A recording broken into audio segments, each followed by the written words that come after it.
ladies and gentlemen. Oh. By all means, sir, if you would like to. No, ladies, go ahead. You're so sweet. Welcome back, everyone, to day one of the World Playoffs. I'm Rachel, and with me is DJ.eu. Sorry, I'm so excited for this next matchup, Rachel. I just couldn't contain myself.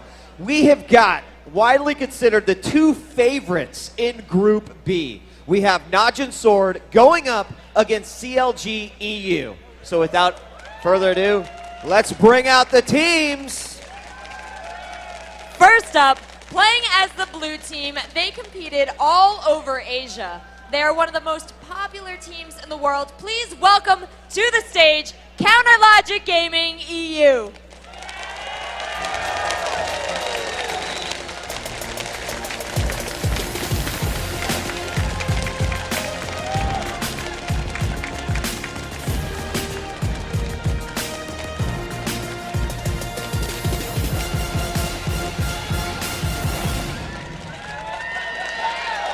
Next up, playing as the red team, they are looking to avenge their loss to CLG.eu in the semifinals of the Champions Summer. Welcome back from Korea, Najin Sword!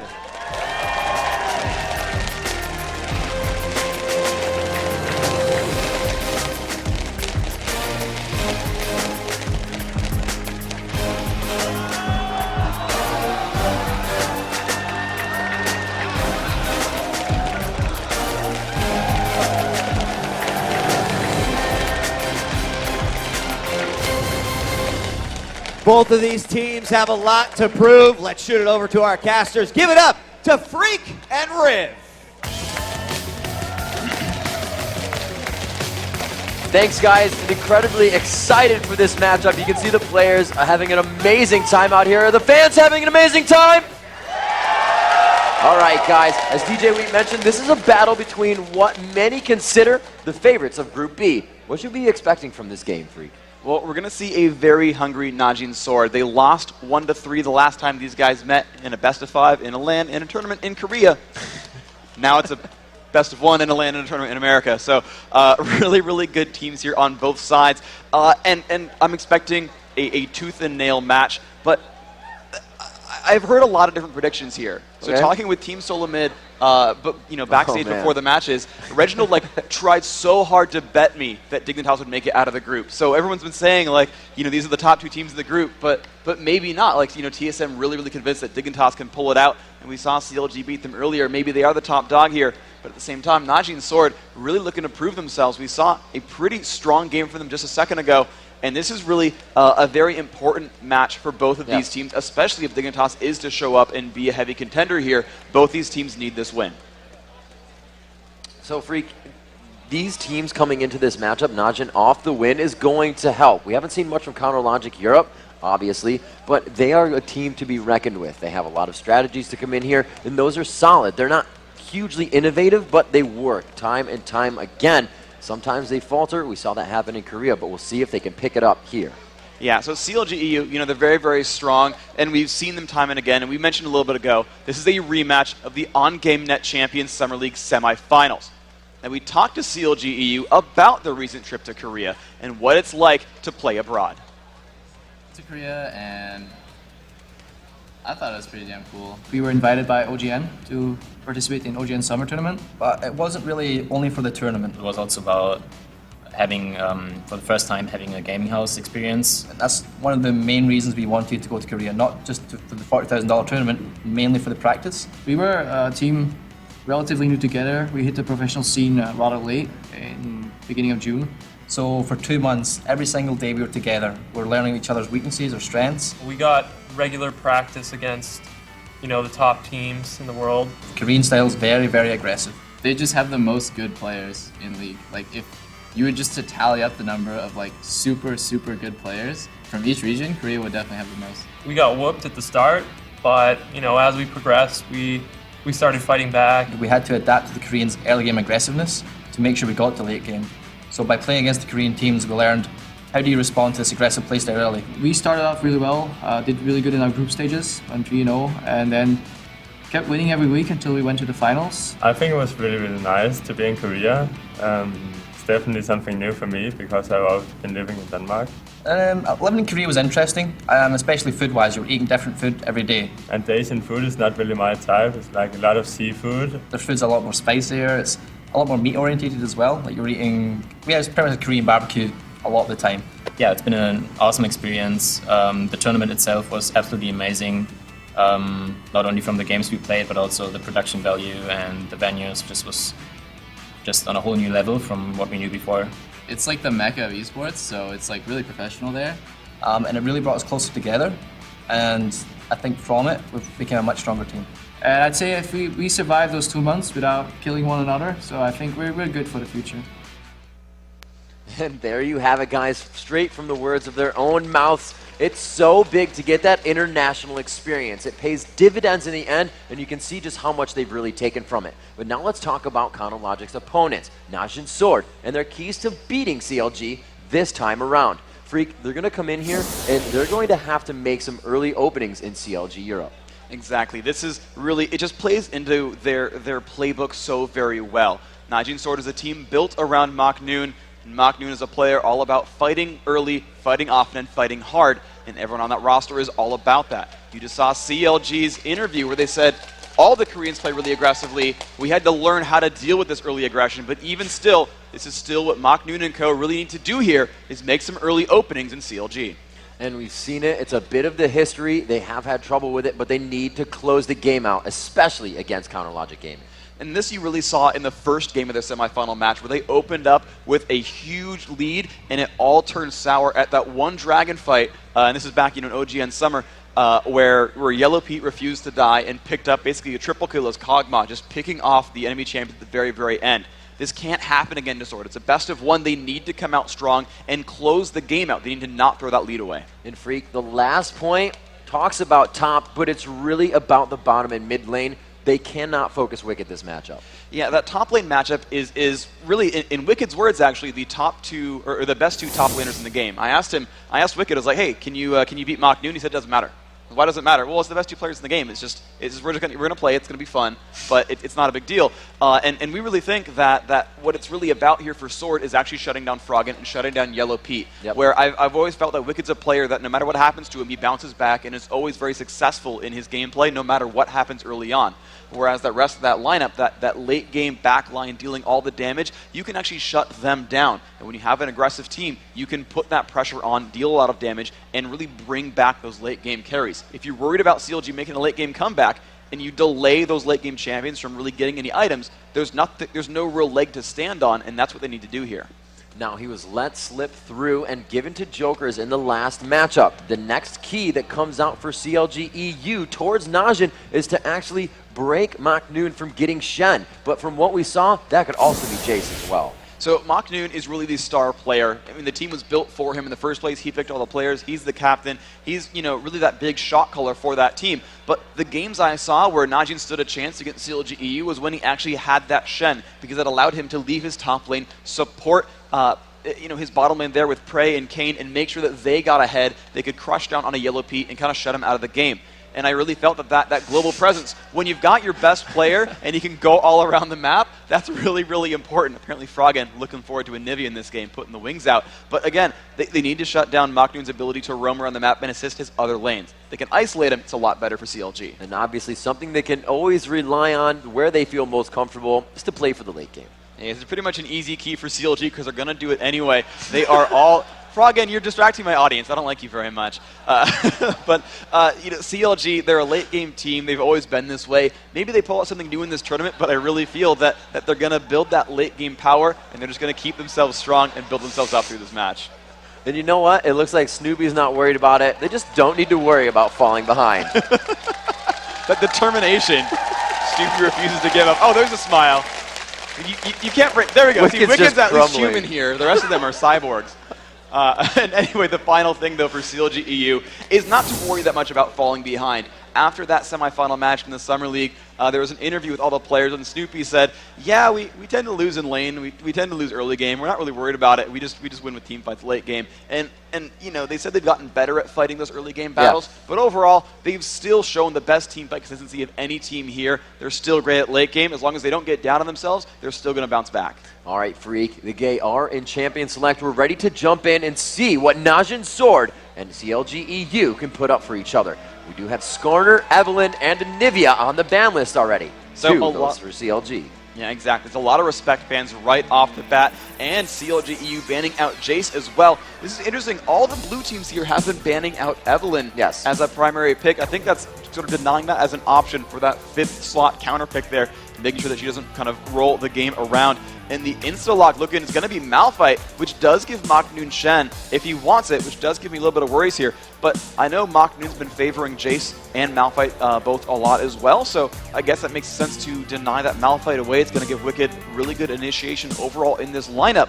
So having Malphite means a couple of different things. He can go into the jungle, he can go into the top lane based on what's available and what he needs to do for his team. That's very, very strong overall. The second point, though, is he's got 2 different roles even among those lanes. He can play as a primary tank, get Frozen Heart, Sunfire Cape, jump on a carry and just kind of sit there and be a meat wall. Or he can go full out damage. Sorcerer's Shoes, Abyssal Scepter, Deathfire Grasp, which is the build that Mach Noon actually really likes to play, and just kind of jumps in and one-shots a carry and plays as an assassin. There's 2 different styles here really available. And it looks like Counter Logic Europe looking for a little bit of aggression with their picks. They go for the fast, clear, aggressive jungle Shyvana, as well as that support Lulu, quite a safe support.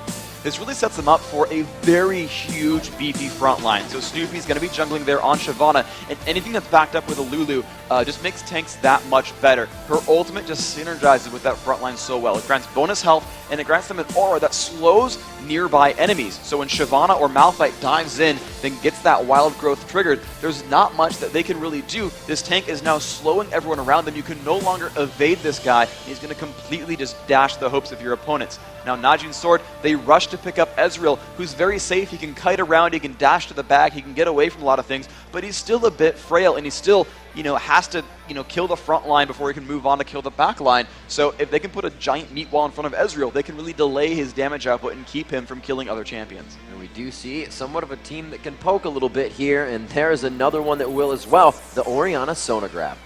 This is really, really strong. So now they've got actually very similar to Lulu when you grab Orianna, is you've got, you can put the ball on a teammate and then really set yourself up for some really big successes. If Maokai jumps on, she puts the ball on, tosses on Shockwave, puts on Dissonance afterwards. You just put a lot of crowd control on the enemy team. Basically Maokai becomes a vessel for that ball to come out and land more crowd controls. They've got a lot of disruption on this Najin Sword lineup.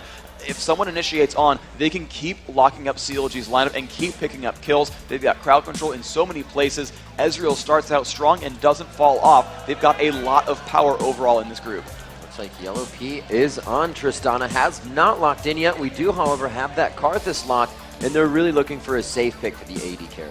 This is basically CLG.eu saying we want to pick 2 late game champions, but we want to pick somewhat safe late game champions. Now, no matter who he's against, Froggen really just always does well on Karthus. It doesn't really matter so much. He just always does phenomenally, so he's going to grab that Karthus over and over and over again. There's almost never a reason for him to pick a different champion. He just loves it. It works so well with his team's composition. The Tristana pick is basically just a sideways version of Kog'Maw, where long range, hyperscaling in a late game, does a whole crap ton of damage. But the difference is, instead of having quite as much damage as Cog, is instead super safe. Has that rocket jump to get out of bad battles, has that Buster Try ultimate to disengage the opposition, and when you realize that you're against an Orianna with a Maokai, you might want to pick something a bit safer and instead go for that pickup on that Tristana. So a full late game lineup is here for CLG.eu. They've got a great, very disruptive front line and a hugely deadly back line in the end. I really like this. Mach Noon going on to Nidalee to verse Wicked's Malphite.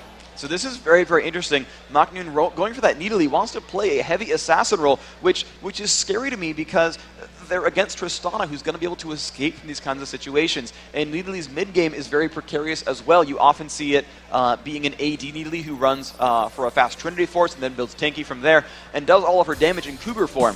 Well, when you're up against, Malphite and Karthus and things like that, you're going to take a lot of damage being in melee range just from Defile, just from area of effect damage. It's a pretty risky situation to be in if you're Needly. Now, if it's AP Needly, maybe that's a bit of a poke comp here. They've got, Orianna in here, they've got Ezreal in here, but they don't really have that same disengage that I would expect to see from a poke comp. So it's Maknoon just really trying to shut down an early mid-game lineup. But as far as endgame goes, they don't have nearly the same kind of endgame as CLG. We'll see if Najin can pull it through, but they've got to pull it through fast. All right, guys, the teams have made their selections. Najin looks to take game 2 for themselves here in Group B versus CounterLogic Europe.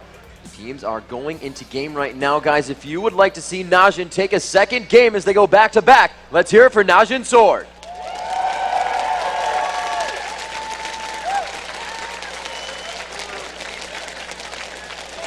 And if you want to see CounterLogic Gaming EU avenge their North American counterparts and push on forward, let me hear you for CounterLogic Gaming Europe.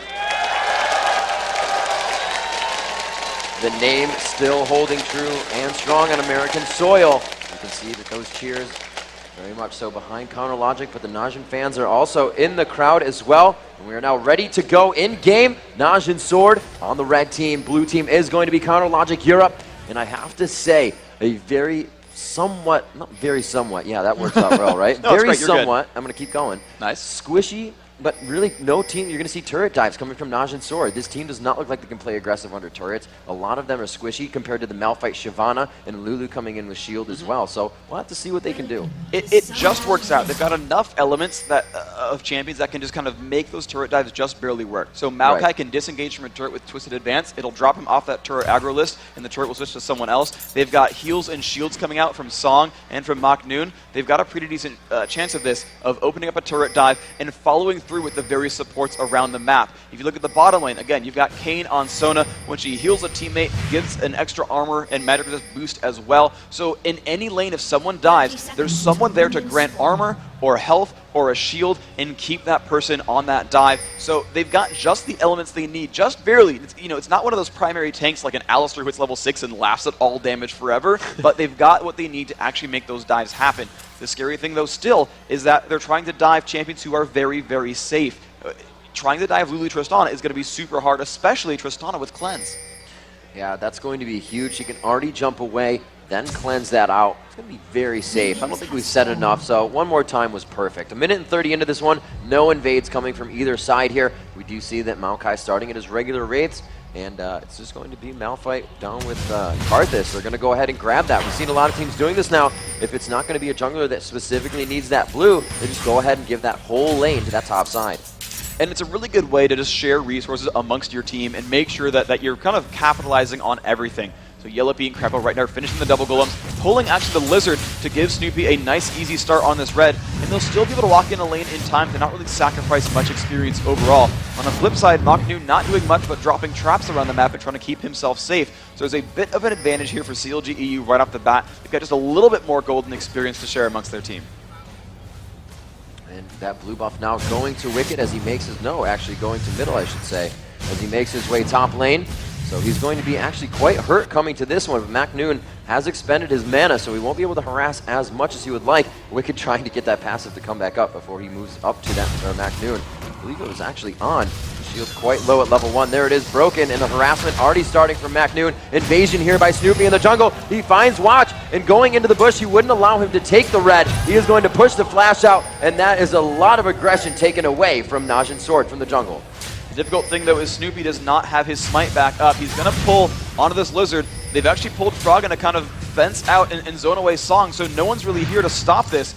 Wicked takes a bit of punishment, but ultimately with no one around to stop Snoopy, his teammates doing a great job of calling out who's around, who's moving, and who's not. Despite having no smite and being in the enemy jungle, Snoopy is ultimately safe here. He will steal this red away. That is a very big boost to his team. And that was huge. If somebody were to walk by that, they would have seen that the spawn camp emblem had not died. So you can still figure out that he's taking it. Now that it's down, we're going to be moving off of that. And like you said, Freak, refreshing that red buff and really slowing down that Maokai jungle. He was able to get his blue so he can continue with that speed, but the presence in lane just won't be as strong. 3 minutes and 30 seconds in, we are going to follow if Europe continues to counter gank these objectives. This is really going to be the core strategy here for CounterLogic Gaming Europe. They know, without a shadow of a doubt, that their late game is ridiculously strong as long as they keep the early game from snowballing out of control. But right now, they're keeping the early game very, very tight. They're down a couple hundred gold just from minion farm, but in general, they're stopping all the possible aggression opportunities. By denying a red buff, you really deny a lot of that gank power that might come out from Maokai. That early slowing from that lizard buff is very, very powerful. It really helps you pick up kills here. So they're just removing options from the table. Snoopy constantly clearing, leveling up as fast as he can, and he just wants to be present and there to counter gank if something goes wrong. This is really great harassment by Kane. Usually it's onto the AD carry, but they're just hitting Crepo so hard, forcing him to use all those potions. He's not going to be able to help Yellow Pete in a fight. So what they're doing right now is setting him up almost for the kill, having to flash away from that one. The aggression so strong from that Sona Ezreal poke bottom. But we do see Snoopy coming in, trying to push that lane back and say, not going to go down without a fight in this lane. I am helping each one. This bottom lane is Kane being a complete boss. He is constantly harassing the opposition. He had a ward down aggressively in the enemy branch. He's going to flash in for some damage on Crepo, and there's the exhaust. Oh, a little too antsy there. A beautiful shield by Crepo, but he goes in the Ignite. Mystic shot for first blood going to Prey. That was amazing, and Yellow Pete was a little bit greedy there. He refused to cleanse the Ignite that was put down. That little bit of damage, I think, helped tick him down, because there's only one bit of damage left, and that was that one Mystic shot. And I'm pretty sure it was no, he did hit it to level 2 Mystic shot at this point, but even still, I think he would have been just tanky enough to survive it if he had just, just cleansed that away and said, I don't want to take that damage. But either way, a beautifully timed aggress right there. Najin's sword opening up strong. That is exactly what they need to do. But again, they're on a clock here. They've got to keep it moving, because when you hit 40 minutes, it's all going to turn around if they don't end it. Wicked getting so aggressed on right now, but he's kind of hanging out because he knows MacNoon does not have much mana. He's not going to be able to heal, and he's not level 6 yet, so he can't be in and out on an attack if he needs to. Wicked still playing quite strong here. Like he said before, two of the best top laners in the world going at it. It's no big deal. We do see Snoopy coming up top through the ward. MacNoon heading back to his tower. But he actually, I like that strat. He made it look like he was heading back, seeing the ward, moves back in, but he sees Snoopy again. So he's only trying to play the mind game here, not the visual game. Yeah, he is absolutely wasting a lot of Snoopy's time. Snoopy will eventually come back in. Wicked, though, still is going to have enough mana for one more Seismic Shard if he does finally come back in. MacNoon with great ward coverage keeps that one away. Snoopy putting an aggressive ward there by the Wraith Camp, and now he's sneaking around through the jungle. MacNoon will not see this come in. This is the perfect thing he needs to do here. The turret will give him vision right now, and MacNoon is still not level 6. His speed is slowed there by Wicked. The flash is out, the exhaust goes down with the Ignite, and MacNoon will surely fall to Wicked. One for the top lane. Excellent gank overall. That is them all using their summoner spells, and that is why you bring Exhaust on Shyvana. She's normally not the best ganker without any innate crowd control, but she's so fast, durable, and just safe overall that you're allowed to bring an offensive summoner, no flash at all on that champion, and still make those ganks happen without dying in return. So he does have teleport. He's getting back to lane quite quickly. He's not going to lose too much experience off of that. But now as they go back, that's 2 Dorans going in the hands of MacNoon, and the AP build starting out from Wicked. It looks like they're going to use this ultimate now that he is 6 to start something bottom. This is going to be very, very scary overall.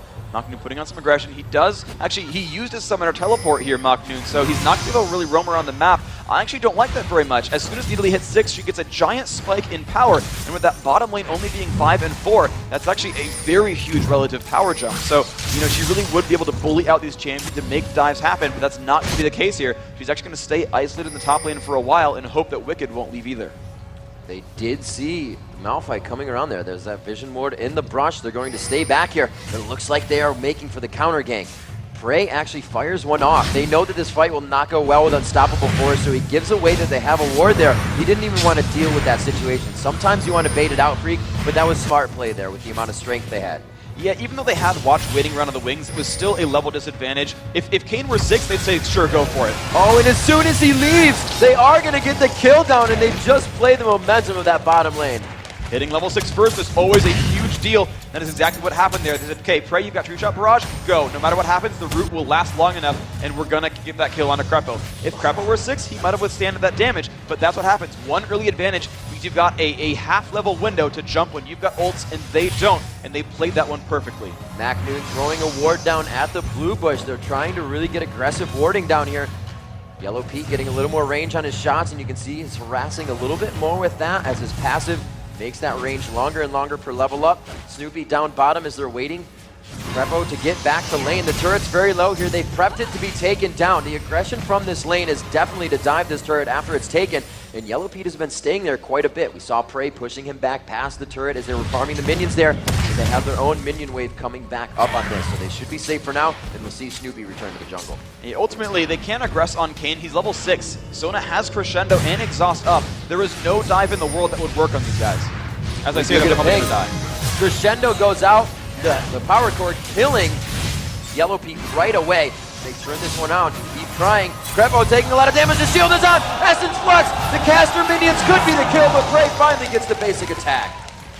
And that is just an ill-fated dive right here. CLG, they know they had the numbers advantage, but they had no health. Kayn just simply sat there and was like, okay, Crescendo to the face, no problem, thanks for the burst damage, and just picked up the kill, and suddenly all the damage output they were relying on was just gone. The exhaust came out again, and those cooldowns, those are so incredibly important as cooldowns. They were there, and they just turned that fight absolutely around. 2 kills for nothing.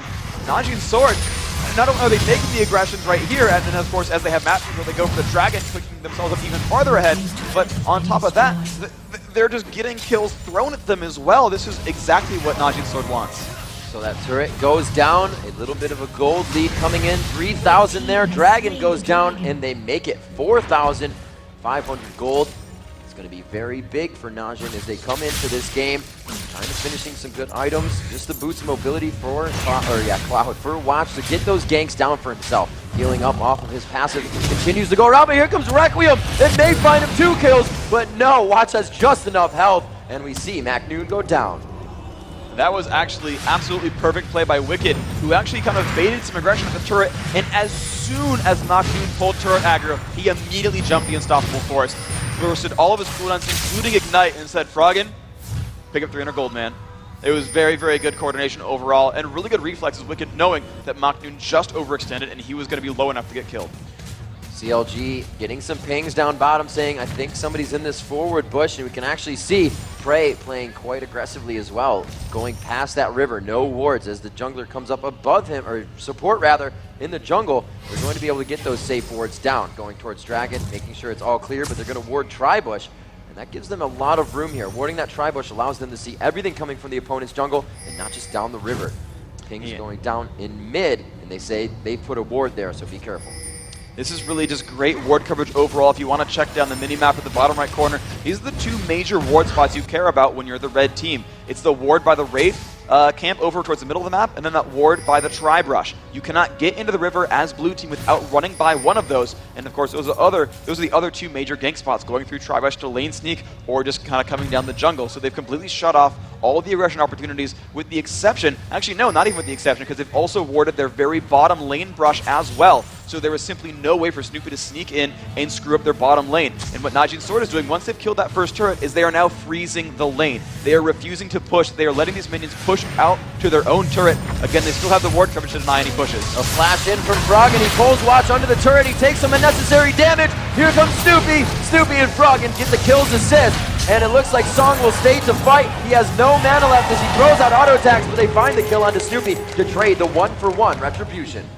That is why he runs Summoner Teleport on a top laner. You're going to have so much gold and experience being stuck up there farming minions day and night that you will be a huge force to be reckoned with in a battle. Excellent play there, Macnoon turning that one around. But at the same time, look at just the damage output that came in from CLG.eu. Snoopy and Froggen working together, really picking up that kill onto Watch. That is painful. He had an Oracle, so another 400 gold down the drain. That's really not tracked in the scoreboard.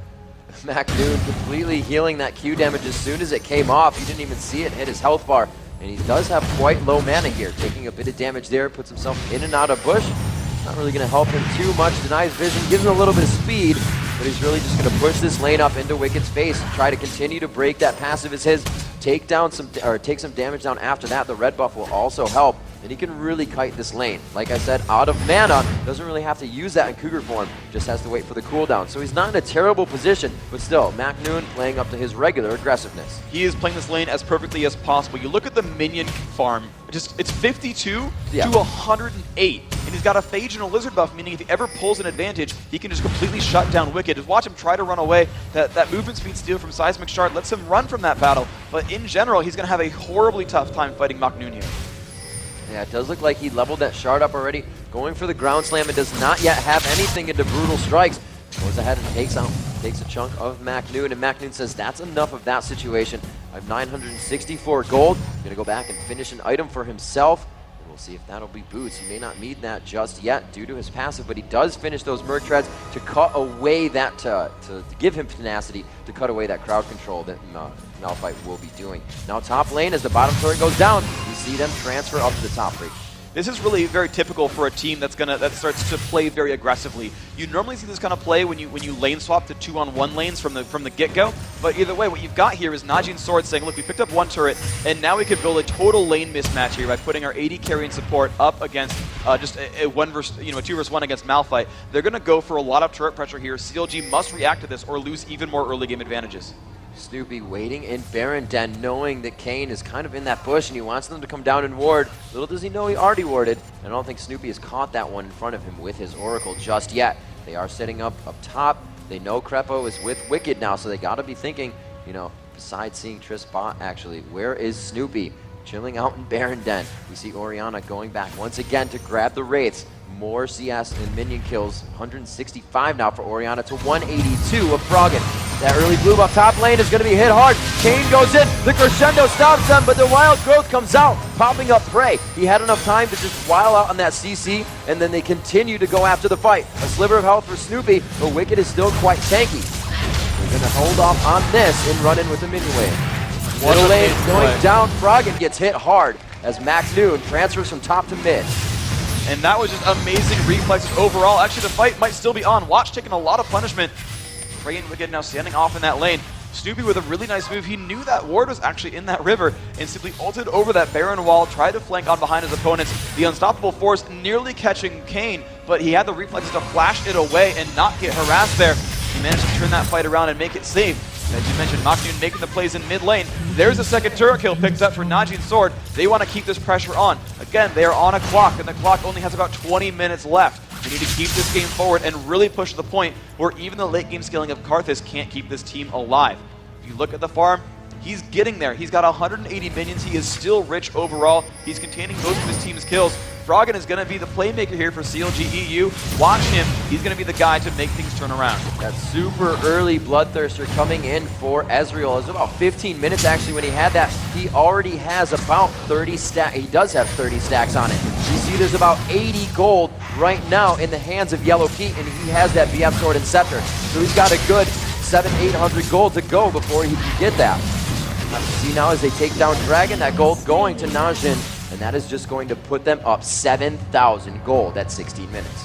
They need to keep doing this over and over and over again. The Dragon kill's good. Mid turret's got to be next. They need to keep pressing onto their opposition. There's not a lot of great wave clears here from CLG.eu. They can't really do much except for Froggen and a little bit from Crepo, but Crepo's not going to be doing all that much damage to him either. It's going to take some time for them to really crush down that minion wave. And meanwhile, Najee and Sword, they've got 2 healers. They've got a lot of long-range damage output. They're putting kind of all their tanky cards on Watch and hoping he can scale through this game.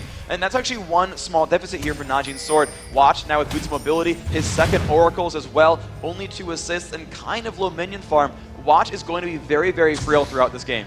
The jump on from Tristana, the buster shot, or rather explosive shot, goes down to try and mitigate any of that healing MacNoon can do to himself. They continue to poke down onto this turret. MacNoon using that poke ability of Nidalee to get back and trade damage in his favor.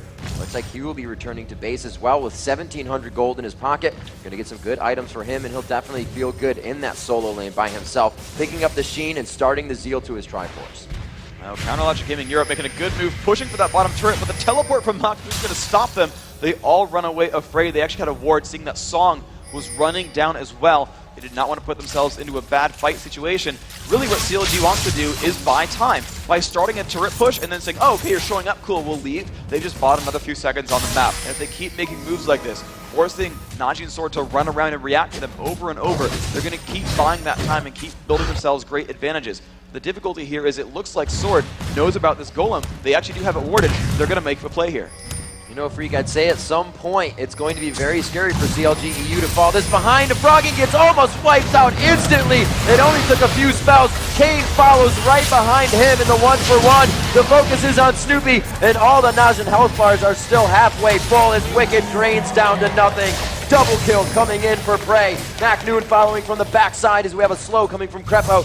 And will they follow over the wall? They do. Mac Noon in super aggression mode, trying to find that way out, but he cannot do it. Crepo goes down, and it's going to be Yellowpete left alive bottom. 10-4 in 19 minutes. And it looks like it's now daylight savings time for Najin's Sword. They've just added more time to that clock because when you realize that Tristana is super awesome late game, but only has a BF sword, look at Ezreal. Look at those 6 kills on Prey. He is going to be doing so much damage here that there's not an easy option here. You're just watching these team fights turn around so very quickly. So much crowd control from Najin's Sword. They didn't even have to use Crescendo. That's still up for Kane. He was like, yeah, triple kill, no problem. No ult needed. We'll just keep fighting you one at a time. And really, that kind of happened there. CLG.eu kind of limped in one at a time, and they're just continually putting on the pressure. They finally picked up that middle turret. That is 3 turrets for them. The Dragon coming up before too terribly long as well. They're going to keep that underway. That Dragon 22:30. It's still a 3-minute timer to go for that to be back up. And you know, they're going to keep pushing onto this, but now it becomes a little bit more difficult for Najin's Sword. Again, they're getting very far and they're getting very far ahead, but it's going to be harder and harder for them to force fight. These turrets are now harder to reach. The impact of a single dragon starts to mean less and less as these teams get more gold. The pressure is still on them to make some moves. So, Freak, we see the importance of farming. 225 minions in mid for Karthus, 221 for Orianna. Obviously, these minions don't just spawn in lane. Where are they getting all of this? They're running into their jungles and sharing the resources with their teammates. They're running in there and saying, hey, you know, this camp, and it's typically the Wraith camp. That's usually the most frequent one there, is they just run off to that side and pick them out and pick up a bunch of gold. Now, those Wraiths aren't worth as much gold individually as lane minions, so you have deceptively large numbers of minion kills that aren't really worth the same amount of gold each, but it still builds them these really good advantages. They're still getting a lot of gold every time. It's about 60 gold every time you clear that camp out. It's a nice chunk of money. Some even go for the Wraith camps as well and keep clearing more things out. You see bottom lane going quite aggressive on Yellowpete. The cleanse is used and he pretty much avoids everything there. And we can just see Najin hightail it out of there saying, wow, we just blew a lot of cooldowns and we're being closed in on. But this could be bad. EU has been on their heels in every fight as Najin turns it around seamlessly within a bush, within the open. And it looks like CLG knows this. They turn around and say that was not our engagement. But look at the split push coming now from Najin. They just leave Prey top, and that is going to be a huge split pusher. Ezreal can get that attack speed up as he hits his abilities and really crush down turrets. That was a really risky move because they had what was a 4v5 at the bottom half of the map. If CLG.eu was able to catch them, they could have turned around a 4-for-0 trade right here.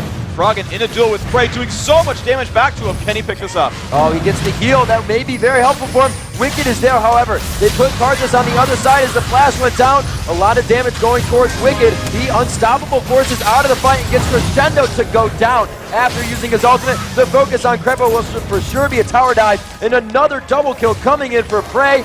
Najin sword support, Kane picking up a kill as well.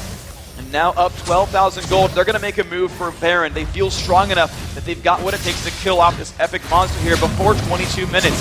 CLG.eu, Snoopy could attempt for a steal, but he's back in the base right now. And with Ezreal so farmed, I don't know if they quite have the damage out, but Orianna is also great at DPSing single targets. Looks like it's not even going to be an attempt by CLG.eu. This will be a free Baron pickup for Najin's Sword. They have made all the right moves this game. Freak, I believe that's the second fastest Baron we've seen in the tournament here. 22 minutes in. They have great items under their belt. An almost finished Triforce, which just got finished due to that gold coming from Baron. 8-0-3 on Prey this matchup.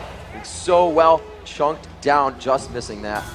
Top lane, Snoopy grabbing up these minions, just continuously pushing out. Everything is on their side of the map except for bottom lane right now. And since that Baron objective is down, they can focus there because of Dragon, but it's just going to be hard for them to really stop anything top with a split push bottom.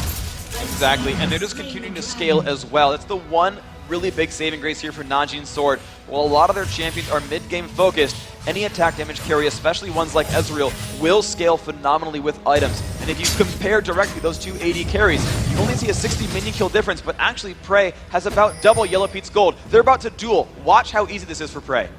As they come into the lane, Yellowpete is going to jump. No Yellowpete runs arcane away. shift follow. Yeah, really hard fight. Complete runaway. That was a huge fight. That was a lot of damage being dealt on both sides. That rocket jump really destroying the ground. How much damage?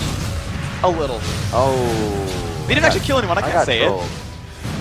We do see Froggen chasing here. The layway's just missing. And you're going to catch one of the best escape artists in the game. If he can hit that bush, it's over, and they know it. getting that passive move speed. Going back into the fight, however, MacNoon loves to taunt. Yeah, maybe he'll start dancing as they chase him around too. Maybe got some Phantom Dancers, boost mobility, troll everyone like he did Riot, the Invitationals. Jack knows about that one. But Najin Sword, they're just going to keep the pressure on. This is still exactly what they want to do. CLG will never forfeit a game. They will always stick this one out. I mean, there's that legendary group stage game against M5 BenQ at DreamHack where they were down like 17,000 gold, still won. Always an Crescendo option. bottom. Crepo with one swipe. Actually, rather, that was Froggen going down. Snoopy coming in here. MacNoon able to try and do something for his team. He may go down here. MacNoon just getting out. Can Crepo make the slice? And he does. Hitting him with Glitter Lance. It will be a trade there, however, with the support. Sona now with 3 kills. They take out Javana, and it just looks like they will start to crumble under their own turret. They proved me wrong. They have a team that can dive turrets. And they got to that point there where they've got so much money and so many items. Watch, finally there with the Heart of Gold, and the Aegis of the Legion is just tanky enough. And again, they've got heals and shields and more heals. It is so hard for them to actually die when they're together as a team. The extra ability power from Baron Buff going to help that as well. The inhibitors now open as well as Prey just stayed at that top lane, dealing more and more damage here. This is looking like a very nice push here for Najin Sword. Yellow P is just forced to watch his structures go down. The inhibitor falls top. They are split pushing the bottom freak, and this is what I just said. It's going to be very hard with the amount of control they have over this game to even stop this right now. The Aegis is out as well. They're starting to help each other in the area of effect zone. So this is going to be very big for them. Trying to initiate on this fight. MacNoon right in the front with Zong. Zong being very aggressive right now as they just wipe out Crepo. As they see the health bars go down, this says we want to initiate that much more. Going right in on Yellow P. MacNoon hardly taking any damage. And there the Twisted Advance locking up Yellow P. They're all about the Nexus turrets now. The inhibitors are down, but they're just fighting for the fountain steps. They are keeping them on the fountain and not even letting them heal. MacNoon getting hit up by the fountain laser, but making it out. The Hexdrinker keeping him alive after that shard hits him. They drop another inhibitor freak, and right now they are just burning down this base with fury. And this is so good for them. They can actually keep pushing despite being a little bit low on health. The Baron buff offering health and mana regeneration. 2 members of that team actually have heals. MacNoon is back to half health despite almost dying, taking a lot of damage from that fountain laser just a little while ago.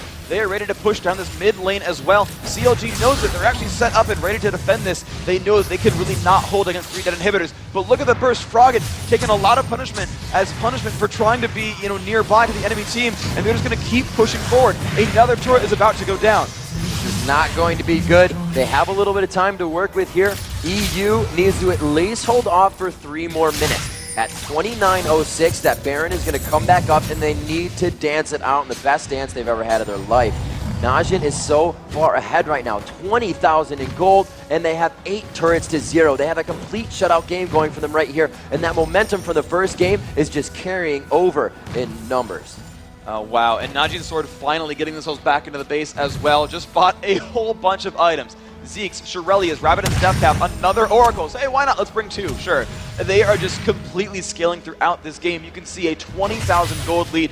But the one good thing here for CLG.eu is if they can hold, those 2 dead inhibitors are actually going to feed them a lot of gold. You'll notice that Najin Sword are only farming in their jungle. There's not a lot of gold in the jungle, really. There's a lot more gold coming in from those side lanes. You're seeing Yellow Pete finally finishing that Infinity Edge. You've got Wicked on Malphite finally starting to get some items for himself as well. The Sunfire Cape is done. He's still able to initiate. He's still got a lot of base damage. You've got to realize that even though Ezreal is super farmed, he's level 17, he's got a lot of offensive items, he doesn't have a lot of defensive items. Now, unless MacNoon and Song can really put up a lot of support onto him in a burst scenario, he is still burstable and killable if all of CLG.eu is able to collapse. This might still be risky if the fight goes exactly perfectly for CLG. Now, Freak, when you're this far behind in a game, and so actually the fight may happen here, so we're going to get ready for that, as Wicked tries to Unstoppable Force through there and execute onto Prey. If his team doesn't have enough damage to follow up, how do you now start this fight that you came to try and do? Well, they want the turret on their side if possible. Like, this is an example right there where Prey is in there in minion range. He's going to initiate it. Let's see what they can do. Unstoppable Force and Wild goes go off. Wicked is the focus that he gets out alive. 2 members drop instantly. Froggen and Snoopy go down. The Requiem comes out for a bit of damage, but it looks like it just tickles Najin. The GGs are coming out as they push the final turrets in the game, and that is going to be Yellow Bee heading for his fountain. MacNoon jumps on the fountain and flashes off the fountain. They are finishing the last Nexus turret. It's now We do see them just milling about right in front of the fountain. They are just messing with the fountain laser. The damage is going down on the Nexus. Najin going up 2-0 and taking out CounterLogic Europe. Nice job, Najin Sword, playing that one so clinically. This looks like a different team from the one we saw in the OGN Champions Summer League right there. They came out with a vengeance, aggression from minute one. The confidence too, picking early game champions over and over again, saying, you know what, yes, we'll pick Neely to shut down Malphite. We know Malphite's better late game. Nah, they're not even going to get to late game. Karthus, Tristana, no problem. Let's press it now. Let's go for kills now. Let's keep the pressure going. They grabbed a heavy ganking jungler from Maokai who can clear the jungle pretty rapidly and then move on to those lanes and pick up kills. And pick up kills they did. Najin's Sword opened up a lot of openings there, dealt a lot of damage, and then closed the door. And they shut that game out. That was amazing play by Sword. Every single move they made was the right one. Beautiful job. You know, Freak, it's different. Usually you don't see a team consistently going for the support. But when it's not a sustained support, and you have somebody that's going to help out their AD carry by a shield and has to stay close in the fight, they picked up so many kills off of Crepo because they continued to power court him.